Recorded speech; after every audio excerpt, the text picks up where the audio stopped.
Hello, everyone. Welcome to Aegis Therapies Impact Webinar Series. You are attending Facilitating an Effective Supervisory Relationship, Enhancing Communication and Collaboration. We're hoping that you find this information very useful across a wide variety of working environments. The motivation for this topic came when Stephanie and I were discussing how we work in team and collaboration with our therapist assistants.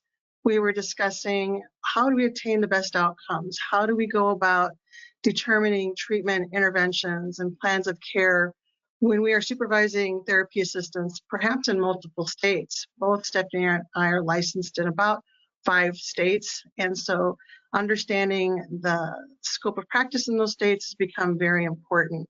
I myself am an advanced practice specialist within Aegis. I am a PT, have been a working PT for going on 40 years and have worked also across a wide variety of environments. So again, we're hoping you find this information useful. We're very fortunate today to also have with us Connie and Jessica, who you'll hear from later. They are both therapist assistants, and we look forward to hearing the best practices that they have to share that they have found to be very successful. So with that, I'm going to hand it over to Shyla for just a few housekeeping rules, and thanks for joining us today.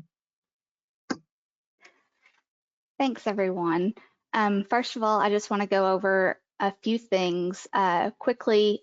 OTs and CODAs.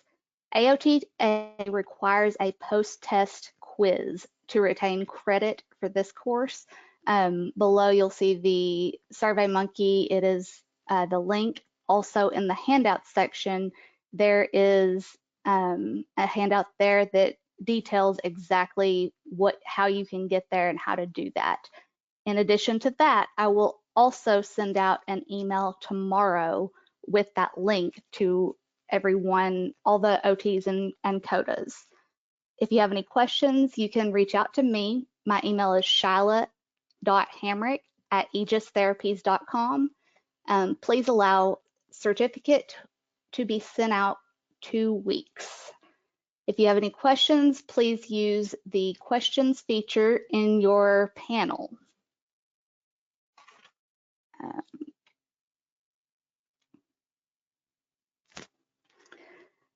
A couple of housekeeping items before we get started. Please make sure that all lines are on mute. Use the questions feature in your panel for any questions that you may have. We'll have a question and answer section at the end. Please inform the moderator if anyone is sharing a screen to attend the webinar in the questions feature. Please enter the email address of those participants so they can get credit as well. Again, certificates will automatically be sent to the email you registered with within 1 to 2 weeks of the course. The course is about an hour long. Presenters will be available for questions following the presentation. And with that, we will get started. Thanks, Shyla. As Sarah already mentioned, my name is Stephanie Schild. I am an OTR, and a lot of this information is very relevant to me in my practice as I do actively supervise several COTAs. Today's objectives, we're going to talk about what is supervision and how to achieve that collaboration when we're facilitating that supervisory relationship. We're going to talk about some of the external and intrinsic factors that will impact that supervision and collaboration, and how do we go about establishing that effective relationship. And then at the end, Jess and Connie are going to share with us some strategies and best practices to achieve that solid, effective, collaborative relationship. But before we get started, we want to hear from you. There are some items listed on the screen there. We want you to indicate the top 2 challenges with supervision and collaboration that you currently experience in your work environment.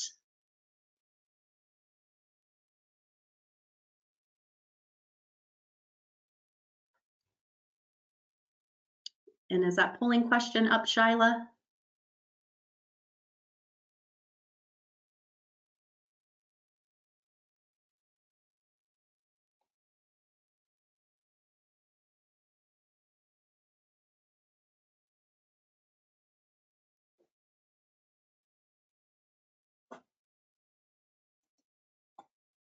Okay, So far, about 35% of you have voted. We'll give you a couple more seconds to get those votes in.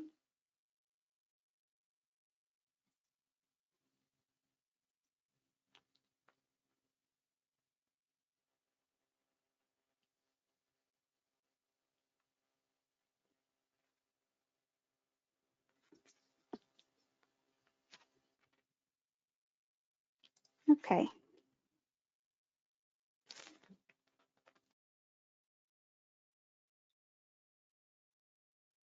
Shyla, can you tell us which ones were the top?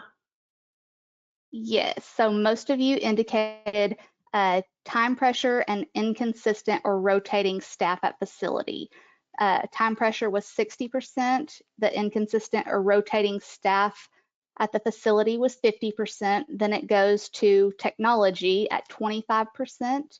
21% says rotating staff, therefore no established plan, and 18% said limited access to the therapist assistant. Okay, great.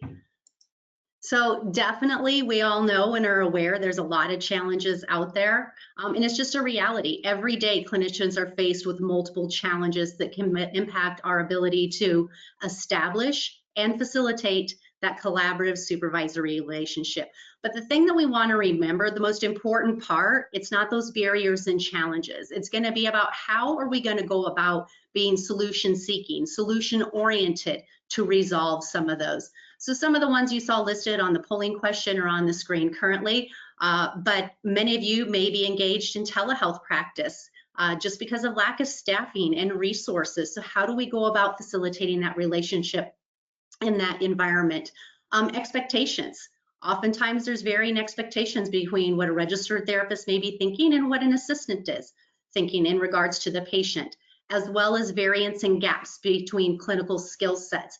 It might be a situation where there's a fairly new grad who's supervising a very experienced assistant. And how do we handle that relationship? And others of you may be in an environment where you are supervising your actual boss or the assistant because they are your direct supervisor in that work environment. So how do we go about handling that? So we'll come back to answer, like, what are some best practices? How do we break down some of these barriers and challenges? But before we get into that, I think it's important that we talk about what is supervision. So supervision is a process, is a collaborative one where the supervisor and supervisee, so both individuals are active in this, work together to ensure that the supervision being provided not only complements the supervisee's experience and promotes their professional growth and development, but also ultimately ensures that the clients receive the best possible care. And I think that's really important to remember, that during this entire process, as we're collaborating, registered and assistant, the ultimate goal is to make sure that we are delivering the best possible services for that client. And at the very bottom there, one other point I really just want to drive home in regards to supervision. And this isn't a static thing that, you know, you outline, this is exactly how it's going to be. It is something that is dynamic and it changes. And there's going to be a lot of variables that are going to dictate that. So just super important that we understand when we set into that supervisory collaborative relationship, what it may look like today is not necessarily what it's going to look like a week from now or 6 months from now. It is going to be dynamic and changing. What supervision is not, also another important thing to look at. So while signing off on documentation is a requirement, not only for federal regulatory standards as well as state practice acts, it's a requirement, it's necessary, we gotta do it. However, important to understand that just signing off on a document or just completing a document on a patient does not meet the burden of supervision, okay? So let's go into another polling question here. What can impact the supervisory requirement? So you have some choices on the screen there. Select your answers.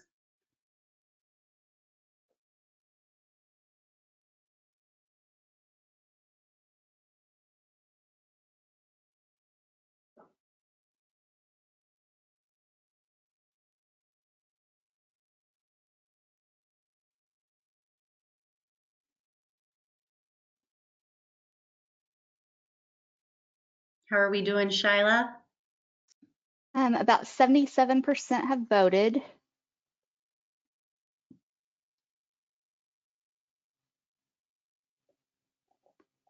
And I will go ahead and close that poll. It looks like 88% of you said all of the above, 8% said State Practice Act, and 3% said the setting.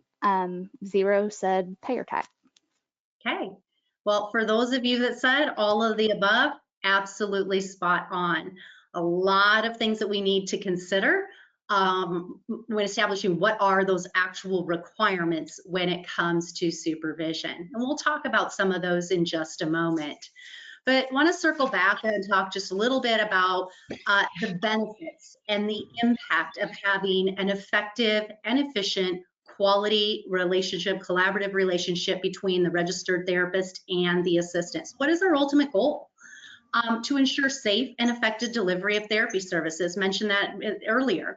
The most important thing is making sure that we are providing the services needed for that patient to achieve their outcomes. And then as well as fostering and facilitating professional competence and education. So for those of us that are registered therapists, we kind of signed up for that when we became registered therapists to help mentor our assistants, to help them grow and develop in their professional skills as well. And then it promotes the effective utilization of resources, because let's just talk about the elephant in the room. There's not enough of us these days to go around. And so if we are all functioning at the top of our license, it allows us as clinicians to spread ourselves and touch more individuals who need our services. So back to those supervisory standards and regulations. There are a lot of external factors that dictate supervisory requirements. It's essential that all clinicians understand the specifics for their work setting, the state, and what have you. So payer policies, payers do dictate when and how much supervision needs to occur. For Medicare, that 10th visit note, those UPOCs do every 30 days. The requirements of your setting, there are some variances depending if you're working in peds, a school, a skilled nursing, an outpatient clinic. So you do need to know what the requirements there are, as well as your State Practice Act. As Sarah mentioned, she and I are licensed in multiple states. So it's our responsibility to know and understand what the requirements are in each of those states.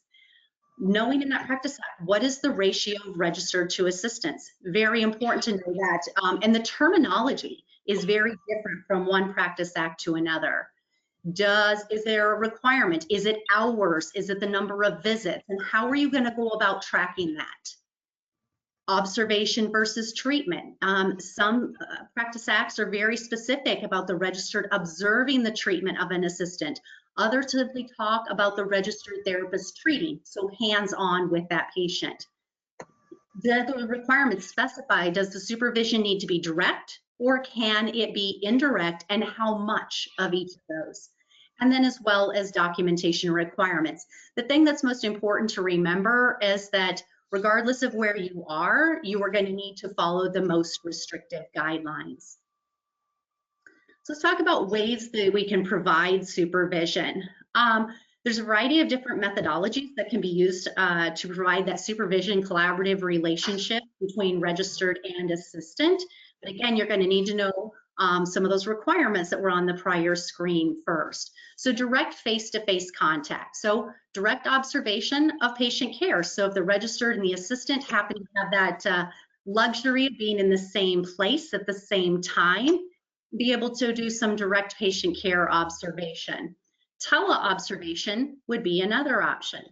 Collaboration with the patient, so teaching and instructing as that care is being provided. Verbal conversations and case management reviews, so maybe you're having a mini care conference meeting about your patients, going through the patients on the caseload together, they're direct face-to-face. Telehealth can be one. I know myself and Sarah engage in telehealth with assistant staff, and we use that opportunity to facilitate, to educate to share ideas, strategies, do all things related to supervision, because we try to have our same said discipline assistant on with us during that telehealth visit. Indirect methodologies, maybe if you're picking up the phone, calling, having conversations, sending an email communication, or if you're messaging back and forth. But super important here, guys, and can't stress enough that you make sure you are utilizing a HIPAA compliant platform in your communications, and they're not resorting to texting. That just opens up the floodgates for a HIPAA violation. So just make sure you're honoring that. Virtual interactions might be where if I'm going to be supervising Jess, I may hop in on a DoxyMe. I may not be treating the patient, but maybe I'm going to observe her treatment session and provide her with some feedback on options. Maybe she's having difficulty with a wheelchair positioning client. Written correspondence using notes and notebook, and then as well as a chart audit, supervising by reading the assistant's documentation and notes. So a variety of different ways that we can go about providing that supervision and collaboration. I'm going to turn it over to Sarah next to dive in even further. Hi, thanks, Stephanie. So yeah, so supervision to collaboration. I think a lot of that first polling question, we all agree with you that there's a lot of challenges we have out there. And, this is not designed to say this absolutely will work every time, but it's more as a reminder of what is required and what we can do to help facilitate and meeting those requirements. And I think we can agree that to obtain the best patient outcomes, we need to review that whole clinic decision-making process and how that leads us to the patient care process. And we're going to see it, not yet, but we'll see in the next slide, just the things that we're familiar with that clinical decision-making. But I think the one piece that we forget about is that ability to understand what my team, I'm a PT, so for me, my PT assistant, what is their skill set? What areas do they feel very comfortable in? Where are there gaps that we can work together to address those barriers? And I know that one of the problems in the polling question in the beginning was the time, right? We don't have enough time to supervise them and teach them. We don't have time to always collaborate.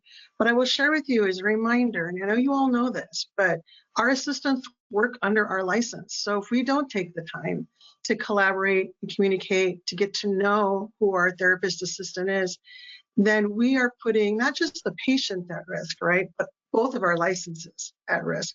So it's not to instill fear, it's just an opportunity to share knowledge. So in other words, knowing as we get to know our therapist assistants, how does that determine our treatment interventions? So let's go to the next slide. This is across all associations, APTA, AOTA, ASHA, they all have a method of clinical decision-making process. It's all very similar. We evaluate, we get histories, we do assessments that guides us to a medical diagnosis, treatment diagnosis that is working with that medical diagnosis, and then what are the underlying impairments. But as Stephanie said, in this era, a lot of us are doing telehealth, or we are in for a very short time with that patient to evaluate, and then the assistant may be taking over the remainder of the treatment. So we have to know that if I ask my assistant to complete a test, to complete an assessment, that they understand what those scores may mean to help us guide treatment. I hear a lot of pushback sometimes from therapists and therapist assistants who say, well, I can't do an assessment. That's not true. We have OTAs doing cognitive assessments all the time, right? We have PT assistants doing a chair ice test. The difference is that our assistants cannot make a plan of care based on those assessments. But to say that my assistant cannot do an assessment is not really true at all. But in order for us to really develop a good treatment plan for our patient, we have to be able to understand again what each other's skill sets are. If I am lymphedema trained and my therapist assistant is not, I'm not going to make manual lymphatic drainage a part of the plan of care. So we need to be aware of where each other's skill sets are so that we can be the most impactful for our patient and in their outcomes. Okay.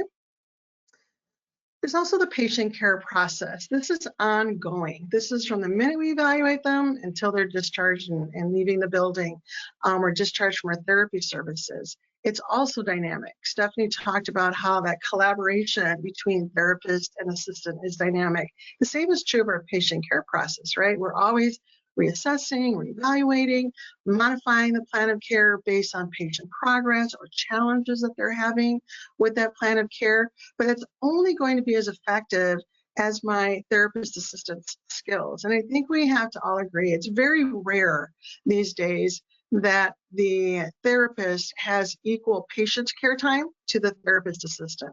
It's usually our therapist assistants who are spending much more time with the patient one-on-one on a daily basis. We usually come in and we'll do a reassessment, an evaluation, modify that plan of care based on feedback, not only from our patient or resident, but from our therapist assistant has been not only telling us, but documenting so that we can review how they're doing. But again, it's only going to be as effective as that collaboration is. So as busy as we are, just taking a moment, maybe when the patient is in therapeutic rest, or just taking 5 minutes to find out where are the strengths my therapist assistant has, where are areas that they're not as comfortable maneuvering around, or what are treatment components they're not as comfortable implementing. So we just wanted to emphasize that we have to be able to do the right thing for the right person at the right time, meaning right patient at the right time. In 2010, the APTA had a campaign that continues to go on today called Choosing Wisely, or PT Choose Wisely. And again, it's just that. It's picking the right interventions for the right patient to be integrated at the right time. And we're only going to be able to do that if we are able to have good skill sets that we share amongst therapists. And I know if I ask for a specific technique to be done, that it's going to be done in the way it's intended.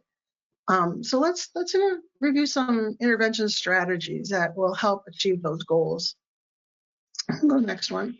So what we're talking about here is more the delegation of those treatment interventions. So we already said the registered therapist must determine when different interventions are appropriate based on the assessment, the patient history, precautions, contraindications. I will share with you, whenever I do an evaluation, I always let my therapist assistant know, please let me know if it ends up that they have a pacemaker, because sometimes when I'm doing my evaluation or assessment, the chart may not be complete. You know, people are coming in, there's different parts of the chart that social work has or nursing has, so I may be missing a component.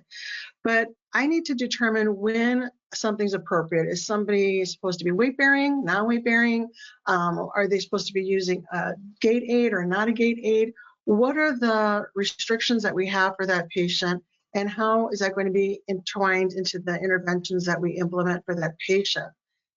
On the same token, I have to be able to have a good understanding of the working knowledge of my therapist assistant for a particular intervention. And I know we're saying the same thing in different ways, but it's because we just need to really hear this. We need to really understand it. We need to really be open to recognizing that we are a team with our therapist assistant, and we need to take time to engage them. One of the things Stephanie and I found in our discussions many times is that the therapist assistants often said, oh, no one's taken the time to review that with me, or I was nervous to ask about fill in the blank. And so creating that open environment where you can have back and forth communication is very essential. And it's also, we have to empower, the therapist assistant to say, you know what, I'm not comfortable with that technique. Can you teach me more? Can you show me more so that I can become comfortable? And we can have a demonstration, repeat back demonstration kind of thing going. And that can be done virtually as well. That can even be done in the clinic. Let's say that there's somebody in the clinic I know has good knowledge around a specific topic. We can maybe align them to have a mentorship together where they're being taught a specific technique. And then we can discuss it when we are together again, whether virtually or live. There's a little blue arrow to the left of box 2 and 3, and that is because sometimes, many times, you may be in an environment where your therapist assistant has advanced skills and training that the registered therapist does not. That happens quite often. So if my therapist assistant is craniosacral trained or they are wound care trained, but I am not, or I'm not comfortable as a registered therapist, unfortunately, I really cannot create or implement an intervention or even set a goal around something that I myself am not able to understand when modifications need to be made, right? If I'm not able to establish parameters, guidelines, if I don't know what the precautions or contraindications are around a specific intervention, then again, we have to work to collaborate that we are modifying our plan of care, not only for the safety of the patients, that they progress well, but so that we are able to allow adherence of that plan of care in the way it was intended. So as the supervising therapist, that what I write in the plan of care, that intention is carried through by the PT or OTA. And then that's where the assignments will vary, right? So maybe now that mentorship has occurred and my therapist assistant is feeling comfortable, they've done a repeat back demonstration, I can see that they're able to perform a specific technique or intervention, then we can modify that treatment and assign that task. So these things are living, they're breathing, they're always moving, they're always being modified. And again, like you know, we all are thrown into situations or have situations where time is valuable, time is limited. But if we don't take the time to get to know who each other are and where our strengths lie, you're not going to have successful interventions that are implemented. They're not going to be implemented. So you're going to not reach your goals. You're going to be doing your updated plans of care with little to no change because the therapist assistant, which is human nature, is going to fall back to the things that they're comfortable doing and not do or not integrate all aspects of the plan of care. Okay. I'll just add to that, Sarah, too. That's one of the things is that I've been faced with many a times is having registered therapists come to me and say, I'm not going to supervise that assistant anymore. And the first question that I ask every registered therapist is, what have you done to mentor or to change? Have you done something to help them develop their skills? Have you reviewed that with them? Because again, as I mentioned at the beginning, when we all signed up for this job as a registered therapist, it was to mentor and train, facilitate those patient care strategies and interventions with the assistant staff that are going to be doing a large portion of the treatment. So again, as Sarah mentioned, while time is tough sometimes, we can't afford not to because it's going to come the consequence of the client. Yeah, thanks, Stephanie. Excellent point. And again, it's if not us, then who, right? I have had therapists say, I that's not my job to do that. It is our job to do that. As Stephanie said, that is our responsibility. When somebody works under my license, what they do well, I do well. What they don't do well, I don't do well. So it is a reflection of us as well as their supervising therapist. And again, not to taint anything, but it's a great opportunity to work in team. And, you know, again, as I said earlier, I've been treating for 40 years now, and I am always learning. And I think that's the great thing about this profession is we're always learning, we're always growing. There's always new things out there to implement, to integrate. And we have to always be observing each other, you know, and looking to see what each other's doing. What are some of the best practices we see our therapist assistants integrate? Thank you, Stephanie. This is a summary of what we've just talked about. But what I'm going to focus a little bit more are some points that Stephanie has already made. So the integration and frequency, when we talk about integration and frequency, here we're talking about the integration and frequency of that supervision. As you guys were asked that polling question, what are the factors that go into supervision? Definitely the complexity of the patient. How much supervision does that patient need? Even though your state practice act or payer guidelines may say every 10th visit, every 6th visit, maybe that patient needs supervision every other visit. Maybe they need more one-on-one. And that's something that when those things happen, we need to talk to whoever's manipulating and working the schedule on a daily basis to allow that to occur. It may not mean that I, as the therapist, am seeing that patient for that whole treatment session, but maybe I have 10 minutes, 15 minutes with that patient just to touch base and see how they're progressing. Maybe I need to make a modification to the plan of care sooner than later, depending upon how that patient's progressing. So again, depending upon the complexity of the patient, the needs of that patient, maybe that intervention, that supervision needs to happen more frequently. As far as skill sets and competencies, again, that competency word can be a little tricky. We all can get a little defensive with that word. So I just like working knowledge. What is your working knowledge of fill in the blank? And then are you okay with saying, you know what, show me how you do that. I want to learn from you. Show me how you use your hands. And oftentimes I'm learning something new or a different way of doing something that's safe, it's effective. It just may not be how I've done it in the past. It doesn't necessarily mean it's the wrong way. So again, as I said, I've been out for a long time. If I treated now as I was instructed 40 years ago, I would be irrelevant. So I need to be open to what are the new things that are being implemented, utilized. And again, lucky to be part of a company where we have a really strong clinical department that keeps us up to date on those items. So again, understanding, taking the time to get to know your therapist assistant is going to be impactful. And we're not saying you have to have a 15-minute discussion. It's just, hey, how comfortable are you with goniometry? How comfortable are you with doing a tug? Let's do it together during this assessment so that they can see how you would instruct. They're listening to the verbiage that you utilized, and then they can take that and learn from it and go on. Sometimes our therapist assistants, we have to remember therapist assistants are not all equal, just like therapists are not all equal in their skill set and knowledge base and how they integrate that.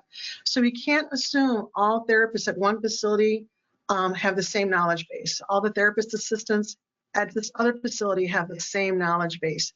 Maybe I'm coming from a pediatric background. Maybe I'm working in outpatient now, but I've been in an acute setting hospital for 10 years. So we have to always be aware of, again, where that therapist assistant's comfort level is and where their knowledge base is at. And as Stephanie mentioned earlier, practice settings. We have to follow state guidelines. There are some payer guidelines. There may be some practice setting guidelines that we need to be aware of that each state may require. And again, it is our job to work in team to understand what those requirements are and to work to develop a plan where we're meeting those requirements. And then again, Stephanie mentioned just service delivery approach, really having a good understanding of what is supervision. Is it virtual? Can it be a phone call only? Do I need to see the patient? In the state that I'm in Minnesota, we have to not only be in the building, but we have to observe part of the treatment being done.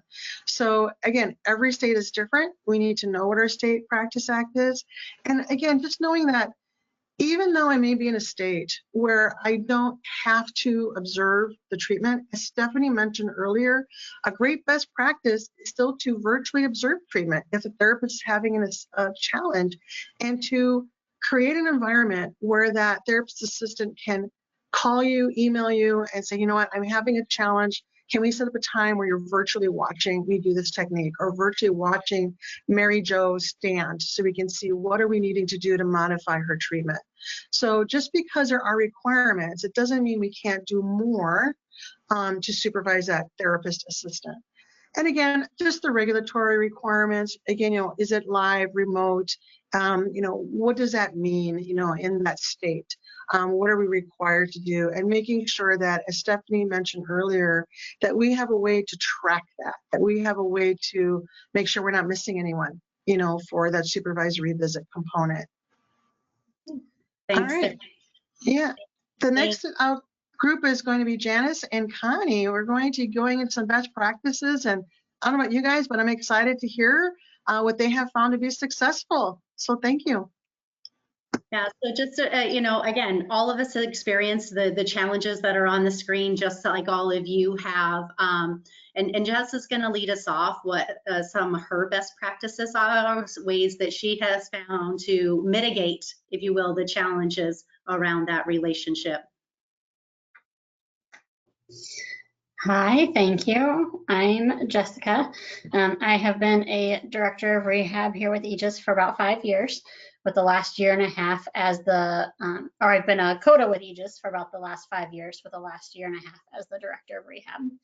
I've been a CODA for 14 years, and throughout my career, I've been able to experience all of these challenges that we've been mentioning throughout this webinar. I've had the opportunity to be a part of the supervisor relationship as a travel CODA, permanent CODA, and a director of rehab. On my last count, I have been supervised by 24 different OTRs, both in person and in direct. So I've developed some best practices for how to have the most successful relationship. When we're talking about understanding each other's learning styles and their preferred method of feedback, what I've learned is the most valuable takeaway is to have that effective relationship, is to know what your preferred communication style and feedback is, as well as your supervisor. Every clinician is different in the way that they view the world and their care setting and OT's role in that care setting, as well as how they work on a team. So beginning your supervisory relationship with that open and honest communication will make or break your satisfaction and your ability to grow as a clinician. We all have our preferred methods for giving and receiving feedback and have different learning styles. So being sure you know both yourself and your colleague to have an effective supervised relationship. I know for myself, I prefer a very open and direct feedback, and I'm totally fine with the in-the-moment critiques, and I really thrive when I can ask questions and give my opinions openly and kind of as soon as they come up. I have to challenge myself to write things down or to wait until downtime opportunities or a specific meeting to discuss the perspectives on the patient care progressions. So knowing in advance that my supervisor might prefer that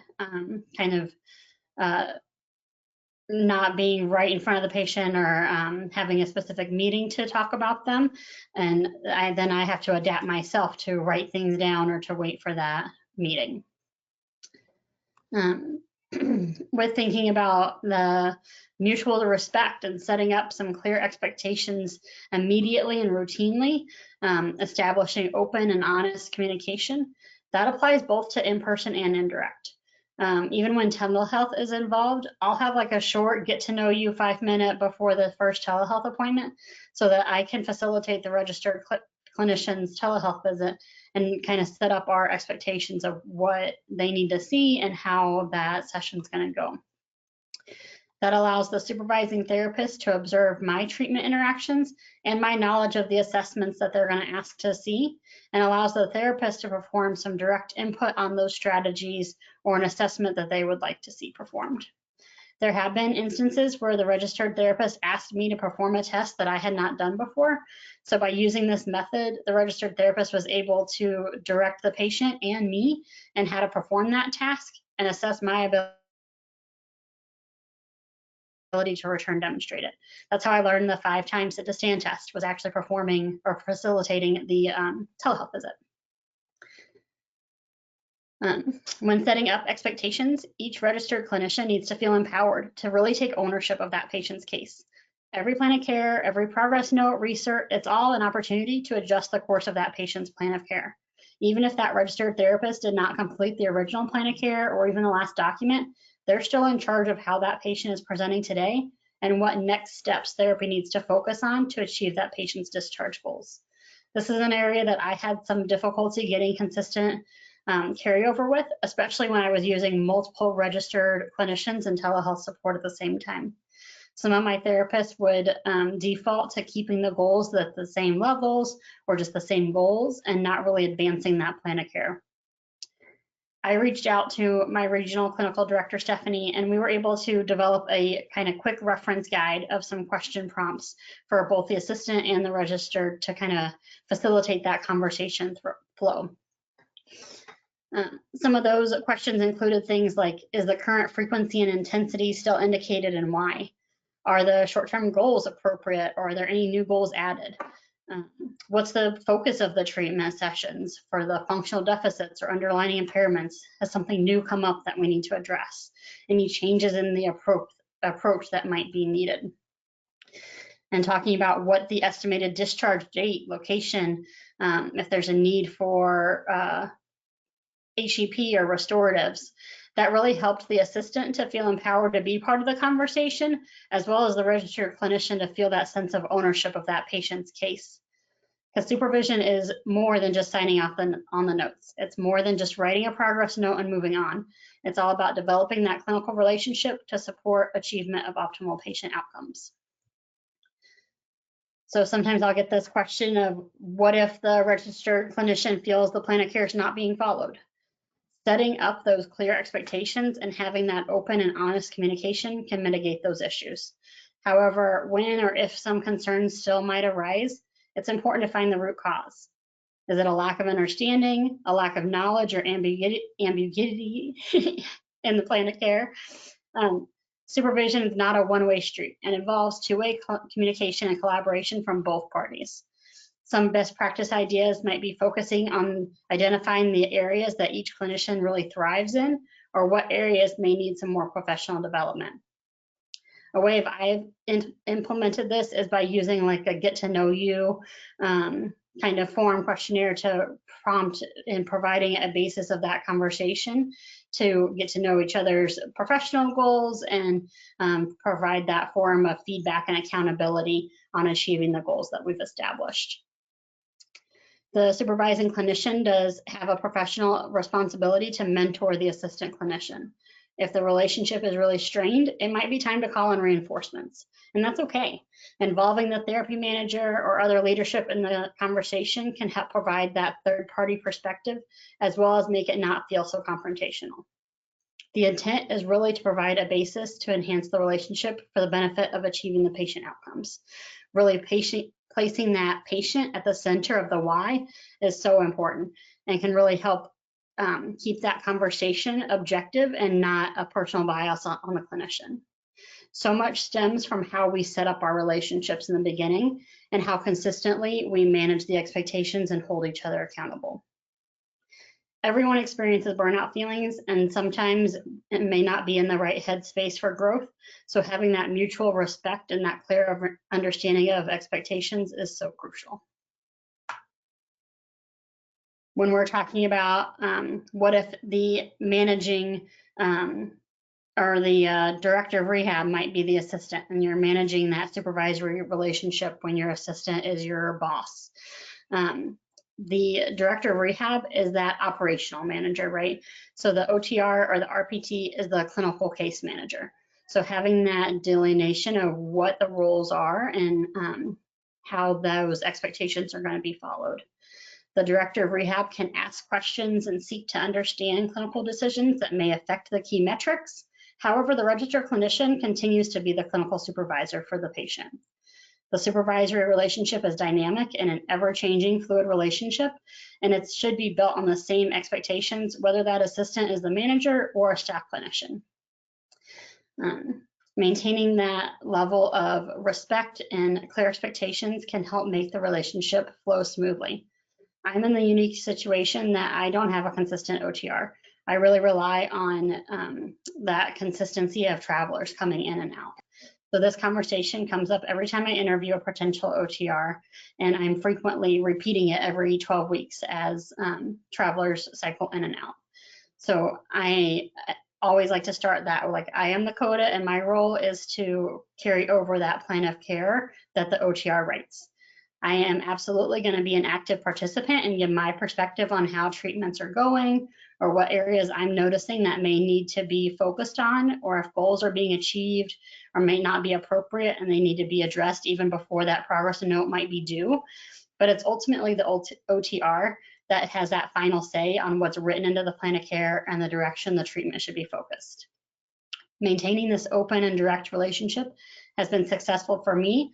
While the registered clinician and I may have different perspectives, we're able to come together and have a conversation and come to an agreement on what course of action will best meet that patient's needs.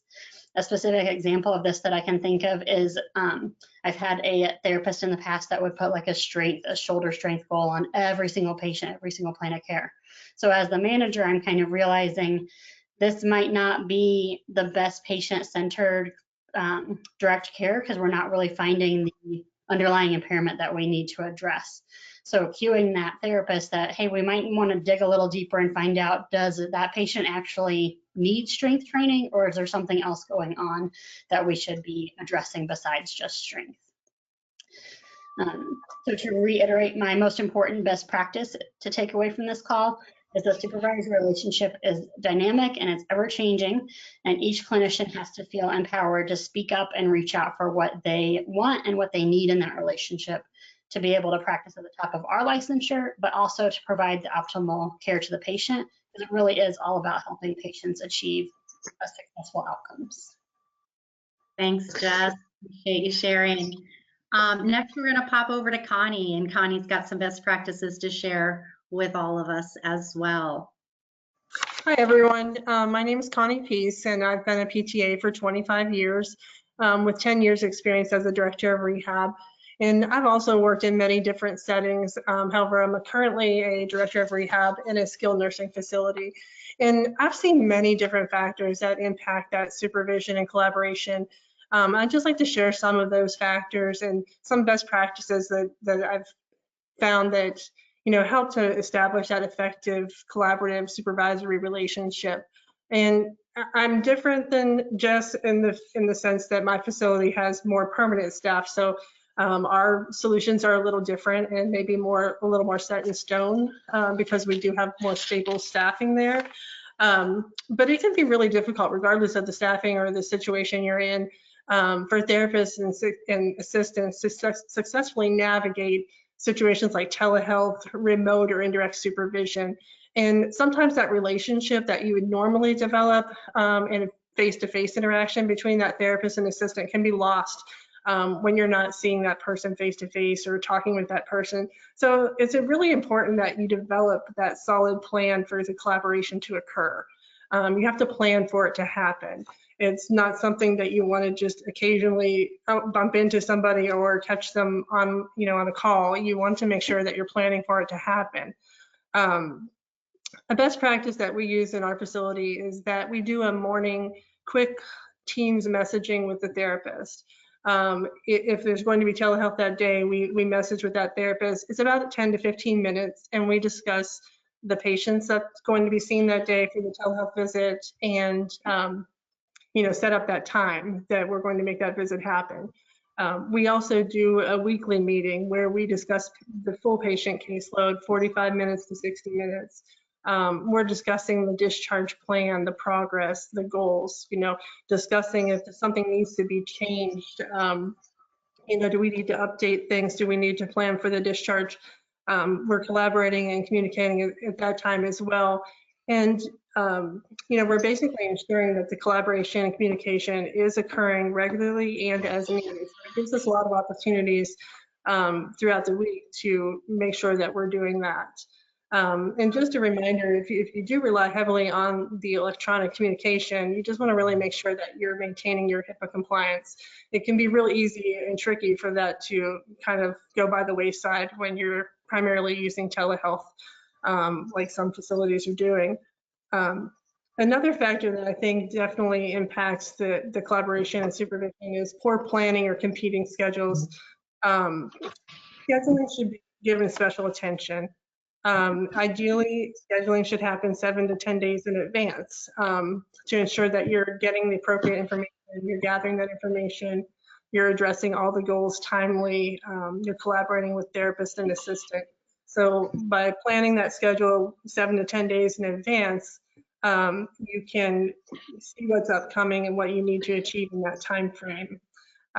What has worked for us is that we utilize our report system in our net health, our documentation system. Those reports, they allow me to track when a progress note's due or when a research's due, when they need a supervisory visit. So I can plan that out in advance. It helps to make sure that you're operating efficiently too. There's times when there's a research due and the discharge is due the next day. And those are opportunities that you can collaborate with the therapist ahead of time and the assistant to discuss, does this need to happen this way? Do we have something we still need to work on? Is that patient ready for discharge? Do we need to update the goals? So by planning ahead, you're getting the opportunity to make sure those are all addressed before that day comes, and just make sure your whole system more efficient. Another factor, like was mentioned before, is the skill set of the therapist and the assistant. And as an assistant, I've worked with many therapists over the years, and they definitely all have their unique approach or skill set or way that they like their patients to be progressed. And that can be really difficult for an assistant to learn. And Jess is saying she's been under the supervision of so many occupational therapists. She had to learn everyone's style and what they prefer. And so we need to find a way for that to happen as well. And primarily what I found that works for us is providing training and competency checks for the therapists and assistants, and making sure there's quick reference material available to them. So if they're not familiar with the test, they can reference it. They can, communicate ahead of time as well. And I think something that, if you're using primarily telehealth, it's still very important that, the assistant does get observed by the therapist. This needs to happen frequently. It needs to be timely so that they can get feedback and mentoring. Those are all things that need to happen to help develop that skill set. And it's not just the skill set of the assistant, that is the responsibility of the therapist. We're all responsible for developing our own skill set. So whether that happens with continuing education, mentoring, reading an article, we're all responsible for continuing to grow. And Sarah said that before, we need to stay relevant, and we need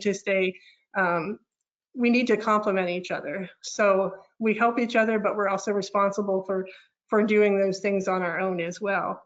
It can make you the best team in town, So it's really important to build on that.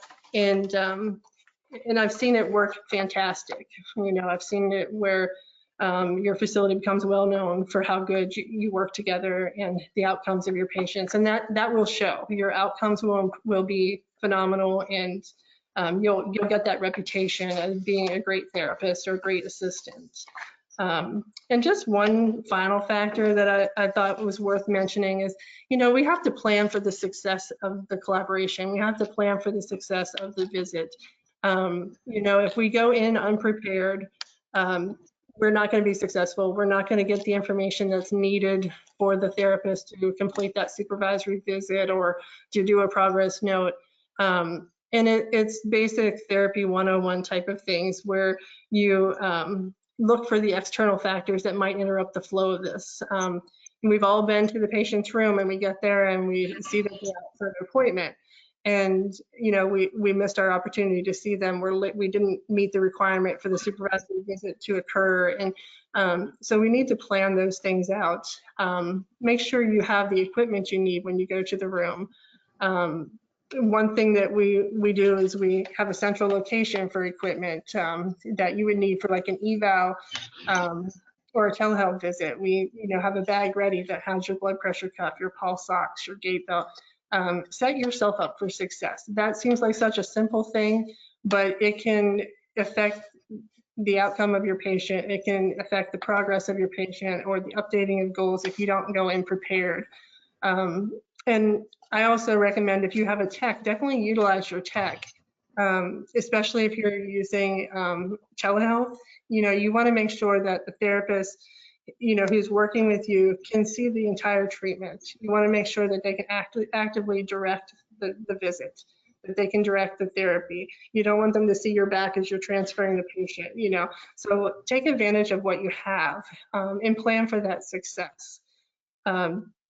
I think the biggest takeaway from the information that I'm giving is just planning ahead. It works a little better when you have stable staff, but you have to plan for it to happen. If you get a good plan in place and you work your plan, you'll see that things should fall into place. So that is primarily what I'd like to, you to take away from what I'm saying is get your system in place and work that. And I think that you'll see that the communication and collaboration works well. Thanks for Wow. sharing. Yeah, thank you so much. So it sounds like getting to know the therapist assistant, each other, setting expectations, and then planning. And I think if we just take those three away from today, I think we're going to have a good start to maybe things we've already been doing and some modifications to what we've been working on and maybe hasn't quite been working completely for us. We only have a few minutes left, so we want to make sure we have time for questions. So just quickly going to go through just where you can find some resources on different associations for the APTA site. You can go in if you're a member. Do you have some access if you're a non-member? But you can go in there and look at some resources here. You can go into supervisory components. You can go to the next slide, Stephanie, and you can look and see what are some of these controlling assumptions around supervision and assessments. This is getting into the whole clinical care plan and patient care plan. And there are also, good. So again, more of the controlling assumptions. There's some government regulated verbiage there for us to review and help support why we need to be doing what we're doing. There's some great algorithms around PT supervision to PTA.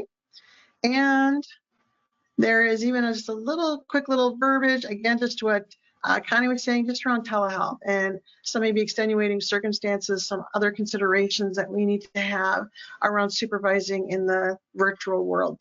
So again, I appreciate all the great suggestions that you guys had. I think Stephanie's going to go into some AOTA resources.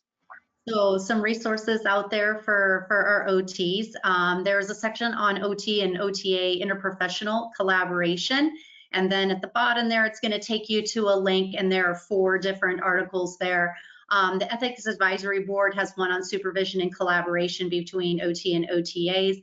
And then there's also the position statement on the importance of collaboration for the OTR and the OTAs. So definitely some resources out there that you can get your hands on.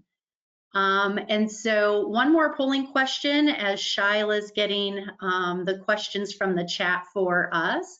When establishing an effective supervisory relationship and collaborative approach to patient care, which of the below should be considered?